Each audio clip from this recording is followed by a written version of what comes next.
Hubo un día en México en que el gobierno necesitó exhibir un cadáver como trofeo para convencer al país de que un hombre y todo lo que representaba estaba realmente muerto. No era un jefe de Estado ni un general de academia. Era un campesino de Morelos que se atrevió a decirle no a todos los gobiernos de su tiempo. Su nombre, Emiliano Zapata. Bienvenidos a un nuevo episodio de El Hampa Bruta, el espacio donde no glorificamos caudillos, ni criminales, ni gobiernos. Aquí diseccionamos operaciones de poder, traiciones y violencias de Estado con una sola regla. Todo lo que se cuenta debe sostenerse en documentos, testimonios y archivos públicos verificables. Lo que van a escuchar es una narración dramatizada, sí, pero basada en investigaciones históricas, expedientes y estudios académicos. Nuestro objetivo es informar y hacer pensar, no justificar ni romantizar la violencia. Hoy vamos a descender a la zona gris donde se cruzan la revolución, la tierra y la razón de Estado. Vamos a seguir el rastro de la operación de inteligencia que tendió una trampa mortal a Zapata, a revisar qué hay de cierto en la imagen del Atila del Sur y a confrontar la versión oficial con lo que dicen los archivos. Desde los estudios de Womack y Bronk hasta los fondos del Instituto Nacional de Estudios Históricos de las Revoluciones de México y la prensa de la época. Pero antes de entrar de lleno en la emboscada, te lanzo dos preguntas para los comentarios. ¿Para ti Emiliano Zapata fue un héroe campesino, un caudillo incómodo o un mito fabricado por el propio Estado? Y como siempre nos gusta saber, ¿desde qué país nos estás viendo y qué te enseñaron sobre él en la escuela? Si estas historias sobre el lado menos cómodo de la Revolución Mexicana te aportan algo, te invito a apoyar este proyecto. Suscríbete, deja tu like, activa la campanita, comparte el video y deja tu opinión. Eso nos permite seguir investigando con seriedad, y si quieres dar un paso más, puedes unirte como miembro del canal. Y ahora sí, vamos a reconstruir paso a paso cómo se fabricó la caída de Emiliano Zapata. 10 de abril de 1919, ciudad de Cuautla, Morelos. El calor es sofocante, pero la multitud se agolpa en silencio alrededor de la inspección de policía. Hay un cuerpo sobre una camilla improvisada. Los flashes de los fotógrafos estallan, iluminando un rostro que millones de mexicanos creían inmortal. El gobierno de Venustiano Carranza necesitaba que el mundo viera eso. Necesitaban matar no solo al hombre, sino a la leyenda. Durante años, la prensa oficialista lo había llamado el Atila del Sur, un bandido sanguinario. Para los campesinos de Morelos, era el único general que nunca se había sentado en la silla presidencial porque no le interesaba el poder, sino la tierra. Hoy, en el Hampa Bruta, no vamos a contar la historia de bronce que enseñan en las escuelas. Vamos a reconstruir, con rigor documental y basándonos en fuentes como las ya mencionadas al inicio, la operación de inteligencia, traición y sangre que acabó con Emiliano Zapata.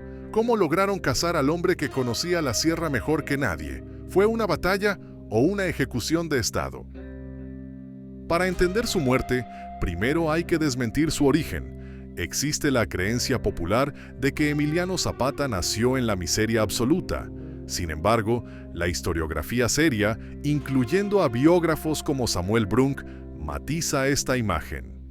Nacido el 8 de agosto de 1879 en San Miguel Anenecuilco, Zapata no era un peón acasillado sujeto a la voluntad de un hacendado. La familia Zapata, descendiente de Gabriel Zapata y Cleofas Salazar, poseía tierras propias y ganado.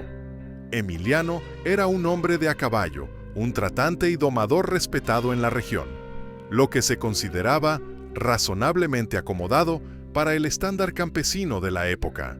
Tenía independencia económica, y fue precisamente esa independencia la que le permitió, según los registros locales, involucrarse en la política de su pueblo sin miedo a morir de hambre si lo despedían. El conflicto no nació por hambre inmediata, sino por justicia histórica. Las haciendas azucareras estaban devorando las tierras comunales. En septiembre de 1909, Zapata es elegido presidente de la Junta de Defensa de las Tierras de Anenecuilco. Según se cuenta en las crónicas locales, recibió los documentos virreinales que probaban la propiedad del pueblo. Esos papeles se convirtieron en su obsesión. No era una guerra ideológica abstracta, era una defensa legal que se transformó en armada. Cuando Francisco Madero convoca a la revolución en 1910, Zapata responde. Pero su lealtad no era hacia Madero, sino hacia la promesa de restitución de tierras. La campaña militar fue fulminante. Entre febrero y mayo de 1911, el sur se enciende. El punto de quiebre ocurre en mayo de ese año con la batalla de Cuautla.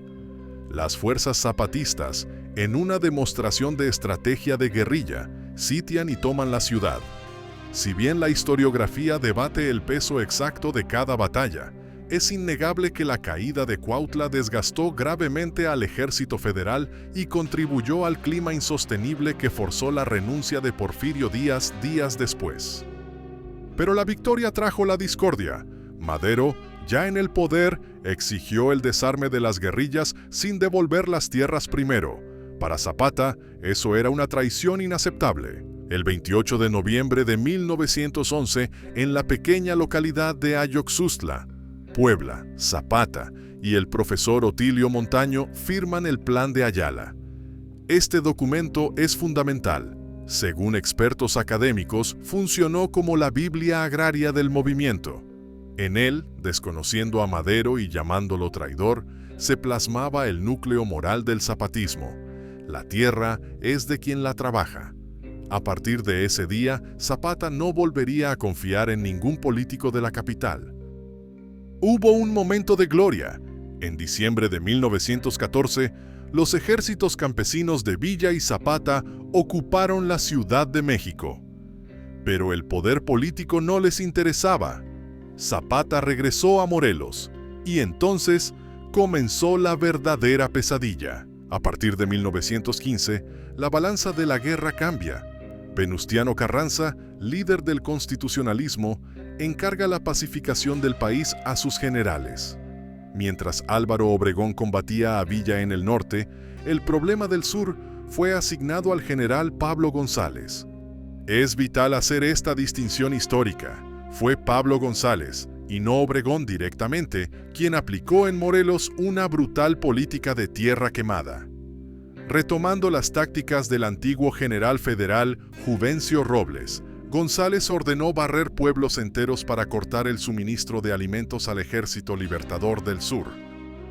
Hacia 1918, el zapatismo estaba asfixiado. Según los reportes militares de la época, las municiones escaseaban y las enfermedades diezmaban a la población. Zapata controlaba la zona, sí, e incluso se instauró una administración comunal basada en los usos y costumbres, pero el aislamiento era total.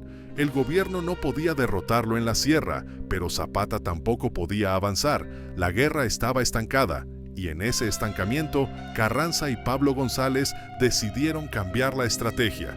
Si no podían vencerlo en batalla, lo cazarían con una trampa.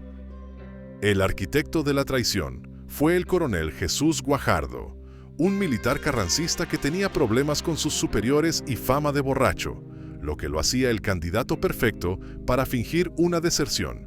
La operación de inteligencia fue meticulosa y duró semanas. Todo comenzó con un intercambio epistolar interceptado, o mejor dicho, permitido. Guajardo hizo llegar rumores a Zapata de que estaba harto de Carranza y quería unirse a los rebeldes con sus tropas y armamento. Zapata, necesitado desesperadamente de municiones y hombres, mordió el anzuelo, pero no sin antes exigir pruebas. Aquí es donde la historia se vuelve sangrienta y confirma la brutalidad del conflicto. Según documenta el historiador John Womack y corroboran los archivos de la memoria política de México, Zapata pidió una prueba de lealtad. Guajardo no dudó. El 9 de abril, para probar que su deserción era real, atacó a un grupo de ex-zapatistas que se habían pasado al gobierno, liderados por Victorino Bárcenas. Guajardo fusiló a unos 50 hombres de Bárcenas. una masacre a sangre fría autorizada por sus superiores únicamente para ganarse la confianza de Zapata. Al ver correr la sangre de los traidores, Zapata creyó. Acordaron reunirse al día siguiente para sellar la alianza. 10 de abril de 1919, Hacienda de Chinameca. Zapata llega con su escolta. El ambiente, según los supervivientes, era tenso. Había rumores de traición, pero la necesidad de armas pesaba más que la prudencia. Zapata ordenó a la mayoría de sus hombres esperar afuera y entró solo con 10 acompañantes. Las tropas de Guajardo estaban formadas, aparentemente para rendirle honores. Poco después de las 2 de la tarde, el clarín tocó la llamada de honor.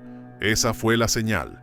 Los soldados que presentaban armas, en un movimiento ensayado, levantaron los fusiles. No hubo batalla, fue una ejecución a corta distancia. Emiliano Zapata cayó acribillado en el umbral de la hacienda antes de que pudiera siquiera tocar sus pistolas. Murió al instante junto a sus asistentes más cercanos, Agustín Cortés y Lucio Bastida. Guajardo cargó el cuerpo en una mula y cabalgó hacia Cuautla para cobrar su recompensa y el ascenso a general de brigada. El cuerpo llegó a Cuautla esa misma tarde. Según crónicas de la época, el cuerpo fue tratado con conservantes para evitar la descomposición rápida por el calor. El general Pablo González ordenó que fuera exhibido públicamente. Sabían que el pueblo no creería la muerte del caudillo. Durante 2 días, miles de personas desfilaron ante el cadáver. No hubo análisis de ADN ni forenses modernos, por supuesto. La identificación fue visual y social. La gente buscaba, según las crónicas periodísticas de El Universal y Excelsior de la época, una seña particular inconfundible, un pequeño lunar sobre el ojo y la forma de su mano, a la que le faltaba una falange en el dedo meñique por un viejo accidente de charrería. Aunque el gobierno de Carranza celebró el éxito de la operación, el efecto fue el contrario. Al matar al hombre, liberaron al mito. Muchos campesinos se negaron a creer que el cuerpo expuesto fuera el de Zapata, diciendo que había huido a Arabia o que seguía en la sierra. Pero la realidad histórica es que el líder del Ejército Libertador del Sur murió ese día, traicionado por un sistema que no podía comprarlo. Emiliano Zapata no murió en combate abierto, sino víctima de una operación de contrainteligencia del Estado mexicano. Su lucha por la tierra, plasmada en el Plan de Ayala, sigue siendo una herida abierta en la historia de México. Y así termina esta reconstrucción del último día de Emiliano Zapata. No como estatua, ni como caricatura escolar, sino como lo que fue en su esencia más cruda. Un campesino enfrentado a estructuras de poder mucho más grandes que él. Un hombre con virtudes y sombras, pero que murió defendiendo aquello que consideraba justo. Un líder que no cayó en el campo de batalla, sino en un engaño calculado por quienes no podían derrotarlo de frente. Lo que pasó en Chinameca no es solo un episodio de la Revolución Mexicana, es un recordatorio incómodo de cómo operan las traiciones, los intereses ocultos y los abusos de poder en cualquier época, y también de cómo la violencia, venga del crimen organizado, del Estado o de quienes dicen luchar por un ideal, siempre deja un costo humano que rara vez pagan los que la provocan. Quienes llevan las cicatrices son, casi siempre, los de abajo, campesinos, familias, comunidades enteras que terminan atrapadas entre bandos que jamás eligieron.